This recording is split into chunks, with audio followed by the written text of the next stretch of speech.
मारुति और केसरी रुष्ट अंजना को मना लेते हैं। यहाँ मारुति अपनी और एक लीला का प्रदर्शन करते हुए अपने मित्रों को आश्चर्यचकित करते हैं। वाली मारुति की सारी गतिविधियों को चुपके से देखता है। मारुति और उनके सारे मित्र झील के किनारे पत्थर गुलाटी का खेल खेलते हैं। तभी मारुति का झील में फेंका हुआ पत्थर सीधे जाकर झील के उस पार वृक्षासुर को लगता है और वृक्षासुर क्रोधित हो जोर जोर से दहाड़ने लगता है।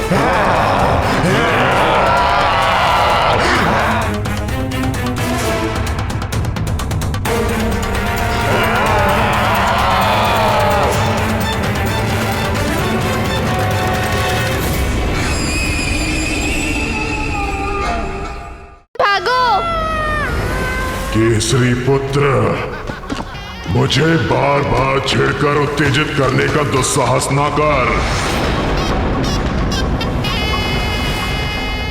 इसका अर्थ ये हुआ, इसका और मेरा दोनों का शत्रु एक ही है, मरकट मारुति।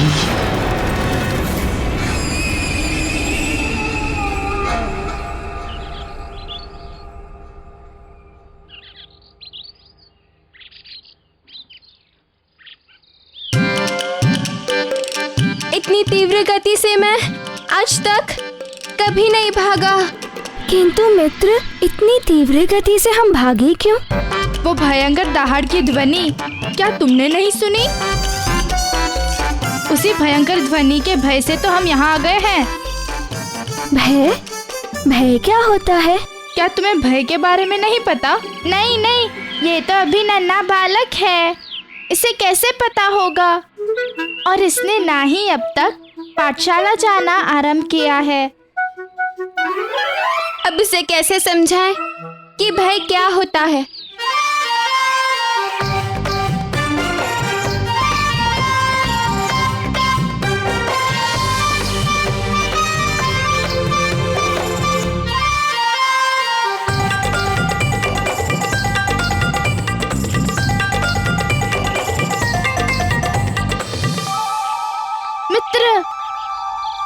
भय अर्थात शेर की भयंकर दहाड़।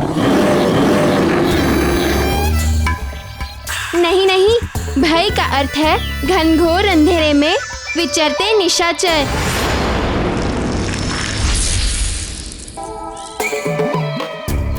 अरे मित्रों, ये क्या ज्ञान दे रहे हो नन्हे बालक को?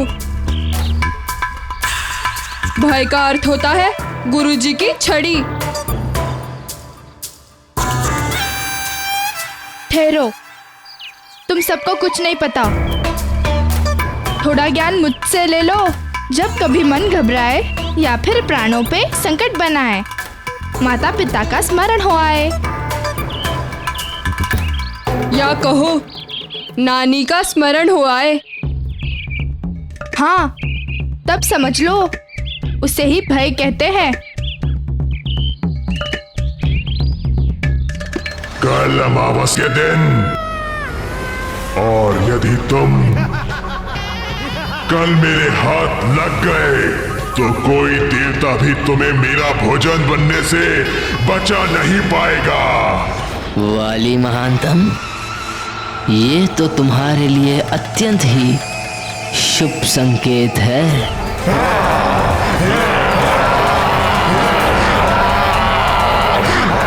हाँ, समझ गया।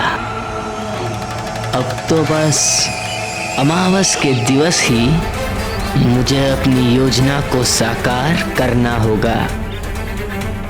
तत्पश्चात मेरा कार्य अत्यंत सरल हो जाएगा।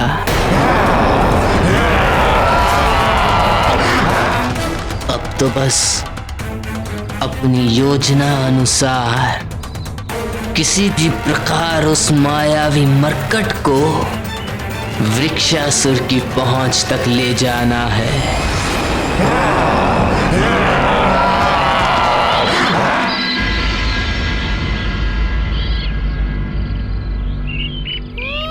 केसरी नंदन ही है मेरे प्रतिशोध का अंतिम लक्ष्य। मुझे कुछ तो करना ही होगा।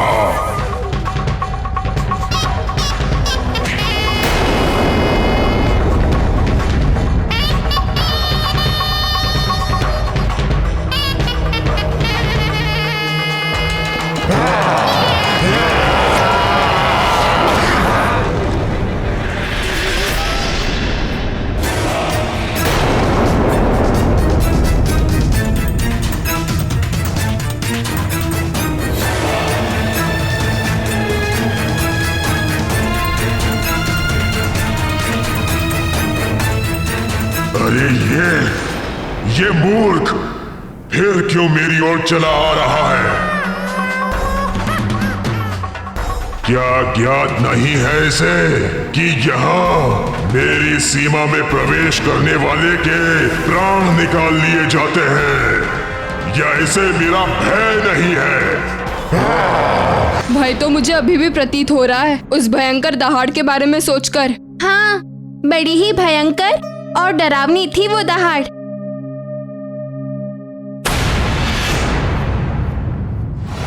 तुम जो भी हो तुम, अब मैं तुम्हें यहाँ से जीवित जाने नहीं दूंगा।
रोक।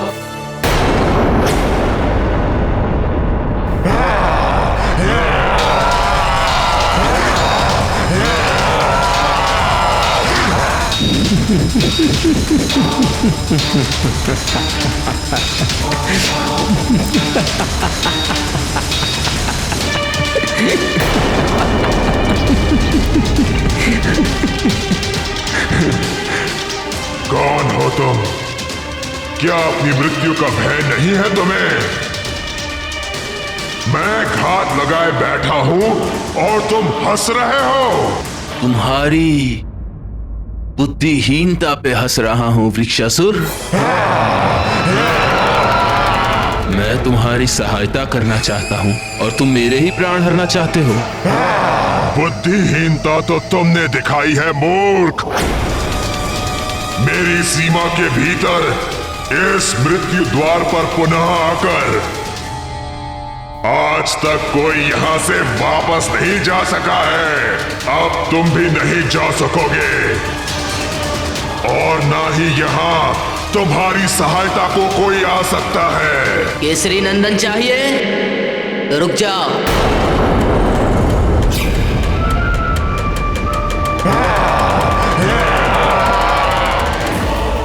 तो बोलना क्या चाहता है?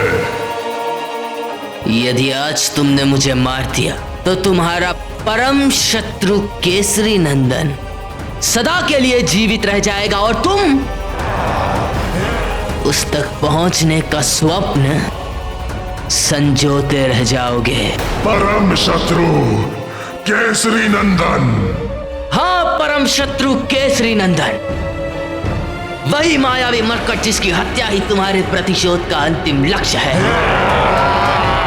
और तुम्हारे उस लक्ष्य तक पहुंचाने में मैं तुम्हारी सहायता कर सकता हूं। मात्र मैं महानतम। कथन तो तुम्हारा उचित है। वो केसरी नंदन मेरे हाथ आने के उपरांत भी मेरे चंगुल से बचकर निकलता रहा है। भगवान का कोटि कोटि धन्यवाद कि हम सब समय रहते ही वहां से सब बच निकले। यदि शेरों की उस भयंकर दहाड़ को सुनकर हम लोग वहां से भागते नहीं तो ना जाने क्या हो जाता। मुझे तो लगता है वह अवश्य ही कोई भयानक जंगली जीव की दहाड़ थी। थोड़ा ज्ञान मुझसे भी ले लो गंधमादन, संकोच ना करो। वह भयंकर गर्जना किसी जीव की नहीं, एक विशाल राक्षस की थी। समझ गए? राक्षस की? कौन सी राक्षस की? हाँ हाँ, उस राक्षस का नाम है विक्सासुर। विक्सासुर नहीं, वृक्षासुर नाम है उसका। बड़ा ही क्रूर और भयंकर राक्षस है वो। बड़ा ही उद्दंड बालक है वो। और क्या तुम्हें लगता है उसे मारने में तुम मेरी सहायता कर सकते हो? निसंदेह मात्र मैं महानतम ही तुम्हारी सहायता कर सकता हूं और उत्तरदायित्व निभा सकता हूं। उस मायावी मरकट को तुम तक पहुंचाने की एक अमोघ और अचूक योजना है मेरे पास। संभवतः तुम उस मायावी मरकट का वध कर सकते हो। क्या तुम सचमुच ऐसा कर पाओगे? मैं महानतम जो एक बार कह देता हूं उसे कर दिखाता हूं। मैं तो उसे लाकर तुम्हारी गोद में दे दूंगा, किंतु क्या तुम उसका कुछ बिगाड़ पाओगे? तुम मेरी बलशाली भुजाओं पर संदेह कर रहे हो? वृक्षासुर राक्षस हूं मैं। तुम्हारी बलशाली भुजाओं की दृढ़ता पर संदेह करना कदाचित निराधार नहीं है। यदि तुम क्रूर राक्षस हो तो वो तुम्हारा परम शत्रु मरकट भी बड़ा मायावी है और भयंकर राक्षस है वो। उसकी सहस्त्र भुजाओं में हाथी जैसा बल है। उसकी लंबी और पैनी नख प्राणघाती शस्त्रों का सा अचूक कार्य करता है वो। उस मरकट की दोनों भुजाओं में सहस्त्रों हाथियों जैसा बल है। बिना शस्त्रों के ही वो मरकट अपने शत्रु के प्राण हर सकता है। और मैंने तो सुना है यदि उसके ऊपर किसी की छाया पड़ जाए तो वो उसे अपने चंगुल में जकड़ लेता है। एक बार पकड़ने के बाद उससे छूट पाना बहुत कठिन होता है। कठिन नहीं, असंभव कहो। छूट पाना असंभव हो जाता है। हाँ, असंभव को संभव करके दिखा चुका है वो। अपनी माया के बल पर अनेक बार मेरे हाथ आकर भी छूट चुका है, किंतु इस बार उसे छोड़ूंगा नहीं। बस कल अमावस के दिन उसे मेरे पास ले आओ।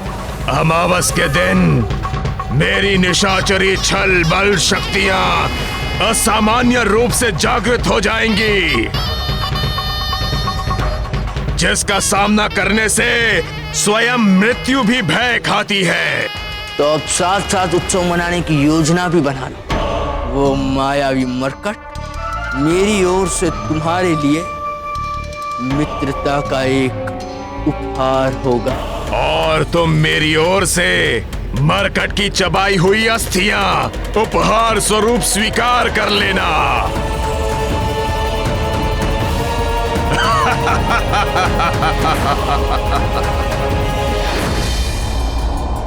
और यदि तुमने अपना वचन पूरा नहीं किया तो महानतम वाली अपने वचन से कभी पीछे नहीं हटता।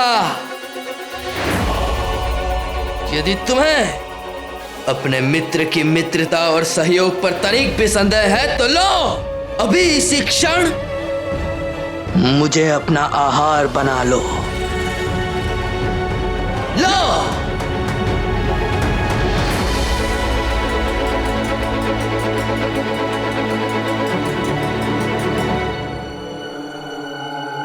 अपने मित्र के हाथों मरकर मुझे तनिक भी पीड़ा नहीं होगी।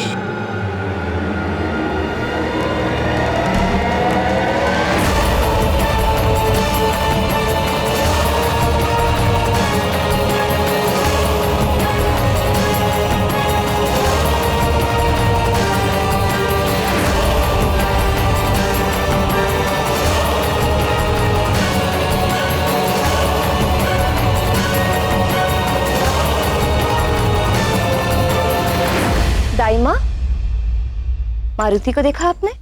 अभी तक लौट कर नहीं आया। नहीं महारानी, मैंने तो नहीं देखा।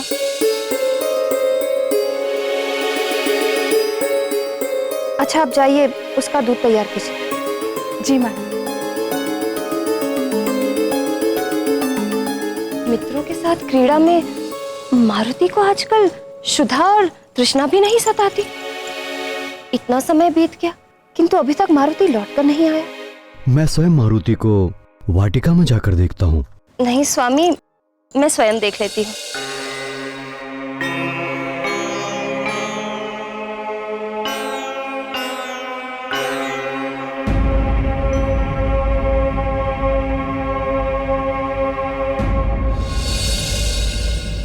अरे, वहां वाटिका में तो कोई भी दिखाई नहीं दे रहा है। कहाँ गए सब?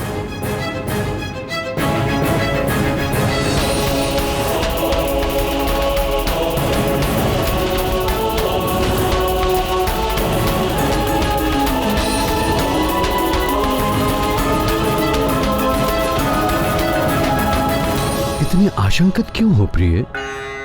बालक है, यही वाटिका में अपने मित्रों के साथ खेल रहा होगा। किंतु वाटिका में कोई दिख क्यों नहीं रहा?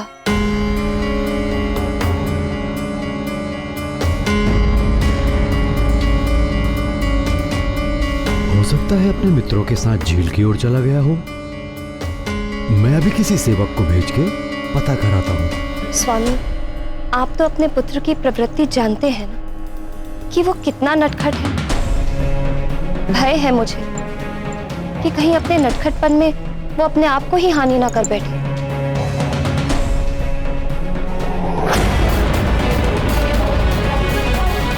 मारुति तो प्रतिदिन दूध पीता है, इसीलिए कोई भी राक्षस मारुति को हानि नहीं पहुंचा सकता।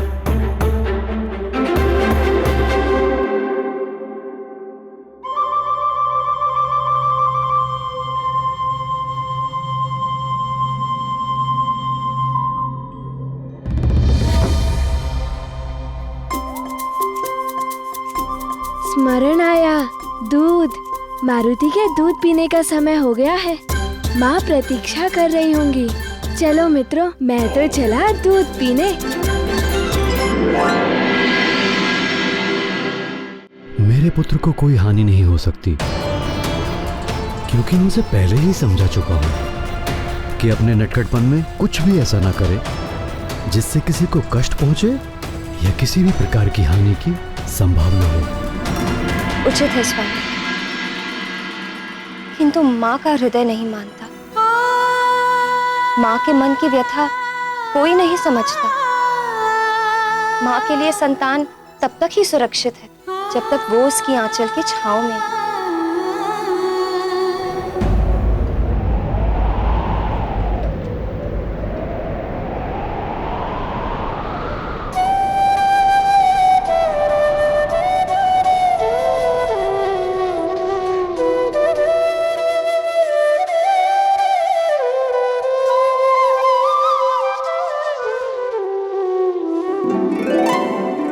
क्या हुआ प्रिय?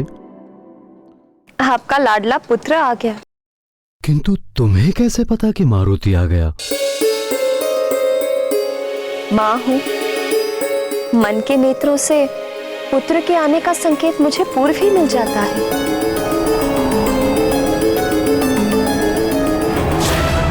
ज्ञान गुण सागर जय कपी सती लोक उजागर, जय हनुमान ज्ञान गुण सागर जय कपी सती लोक उजागर। रामदूत अतुलित बल धामा, अंजनी पुत्र पवन सुत नामा, महावीर विक्रम बजरंगी, कुमति निवार सुमति के संगी। जय हनुमान ज्ञान गुण सागर जय कपी सती लोक उजागर, जय हनुमान ज्ञान गुण सागर जय कपी सती लोक उजागर। कंचन वरण विराज सुबेसा, कानन कुंडल कुंचित केसा, हाथ वज्र और ध्वजा विराजै, कांधे मूंज जनेऊ साजै। जय हनुमान ज्ञान गुण सागर जय कपी सती लोक उजागर, जय हनुमान ज्ञान गुण सागर जय कपी सती लोक उजागर। जय मारुति और केसरी रुष्ट अंजना को मना लेते हैं। यहाँ मारुति अपनी और एक लीला का प्रदर्शन करते हुए अपने मित्रों को आश्चर्यचकित करते हैं। वाली मारुति की सारी गतिविधियों को चुपके से देखता है।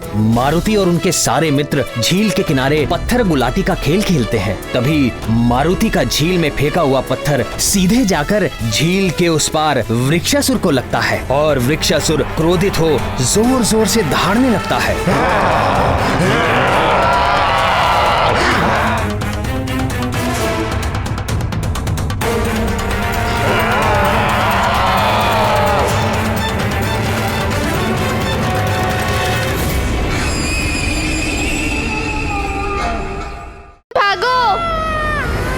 केसरी पुत्र, मुझे बार बार छेड़कर उत्तेजित करने का दुस्साहस ना कर।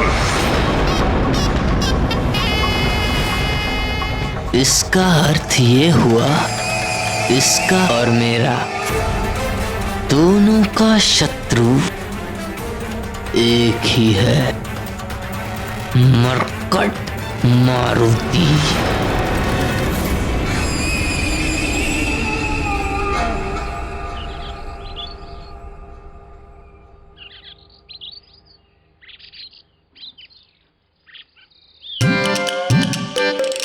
इतनी तीव्र गति से मैं आज तक कभी नहीं भागा। किंतु मित्र, इतनी तीव्र गति से हम भागे क्यों? वो भयंकर दहाड़ की ध्वनि क्या तुमने नहीं सुनी? उसी भयंकर ध्वनि के भय से तो हम यहाँ आ गए हैं। भय? भय क्या होता है? क्या तुम्हें भय के बारे में नहीं पता?